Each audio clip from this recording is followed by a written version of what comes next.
Pada kesempatan kali ini kita akan belajar di kelas 6 pelajaran yang pertama yaitu indahnya saling menghormati. Adapun submateri yang akan kita bahas adalah sekilas pengenalan mengenai Quran Surat Al-Kafirun. Tapi sebelumnya bagi kamu yang belum subscribe, silahkan subscribe dulu. Oke? Pencet tombol like kemudian share channel Mr. Gustian agar channel ini dapat terus berkembang dan memberikan manfaat bagi kita semua.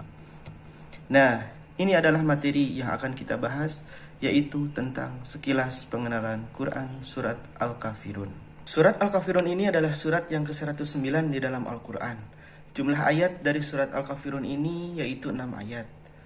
Surat Al-Kafirun ini tergolong kepada surat Makkiyah atau surat yang diturunkan di kota Makkah.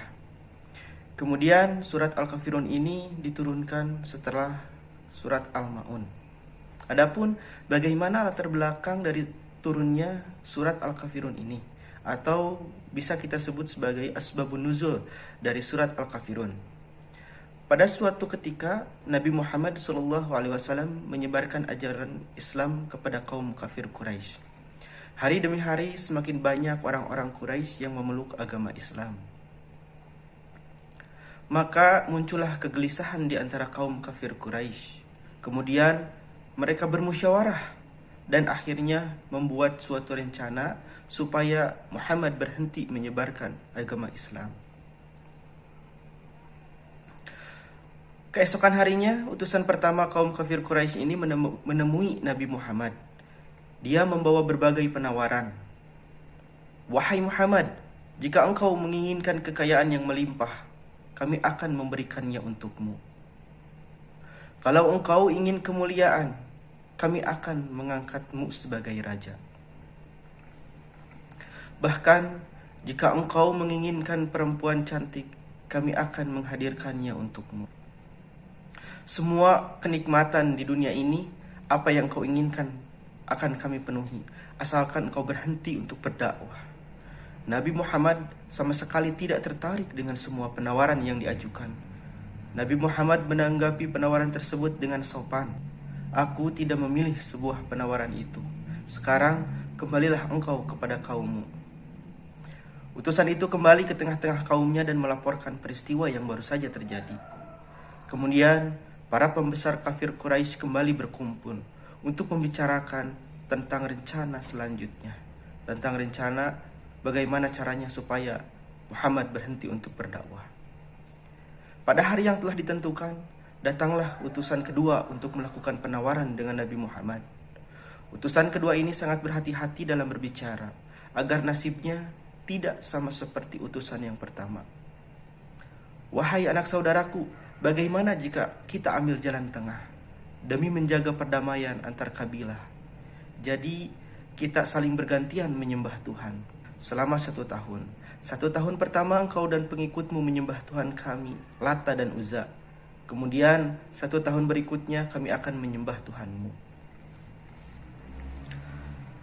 Apabila ternyata Tuhan kami lebih baik daripada Tuhanmu, maka ikutlah kami. Begitu pula sebaliknya, jika Tuhanmu lebih baik dari Tuhan kami, maka kami akan mengikutimu.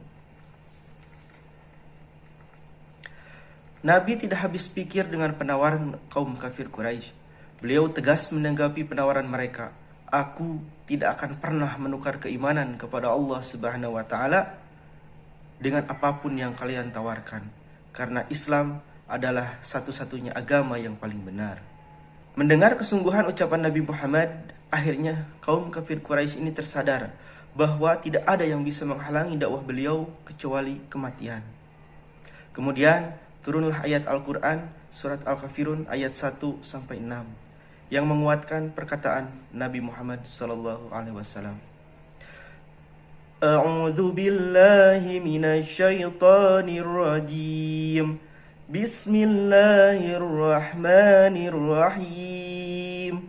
Qul ya ayyuhal kafirun la a'budu ma ta'budun wala antum 'abiduna ma a'bud wala ana 'abidum ma 'abadtum wala antum 'abiduna ma a'bud lakum dinukum waliyadin. Shadaqallahul azim. Yang artinya, katakanlah, hai orang-orang kafir, aku tidak akan menyembah apa yang kamu sembah, dan kamu bukan penyembah Tuhan yang aku sembah. Dan aku tidak pernah menjadi penyembah apa yang kamu sembah, dan kamu tidak pernah pula menjadi penyembah Tuhan yang aku sembah. Untukmu agamamu dan untukkulah agamaku. Orang-orang kafir Quraisy ini mengajak Nabi Muhammad untuk menyekutukan Allah. Untuk menyekutukan Allah dengan mencampur adukan agama. Jadi mereka itu mengajak Nabi Muhammad untuk beribadah menyembah berhala di satu waktu, kemudian menyembah Allah di satu waktu. Padahal dalam Islam menyekutukan Allah itu adalah dosa yang sangat besar. Agama Islam tidak boleh dicampur adukan dengan kepercayaan atau agama yang lainnya. Jadi dalam Islam itu jelas ya bahwa kita tidak boleh mencampur adukan keyakinan dalam hal keagamaan. Tetapi kalau dalam hal kemasyarakatan, sosial, itu tidak jadi masalah. Kita boleh bertoleransi dengan orang yang tidak seakidah atau seagama dengan kita. Misalkan akan berjualan atau dalam hal pariwisata bertetangga, itu tidak jadi masalah. Tetapi kalau dalam hal keagamaan itu tidak boleh. Alhamdulillah, pembelajaran kita pada kesempatan kali ini sudah selesai. Semoga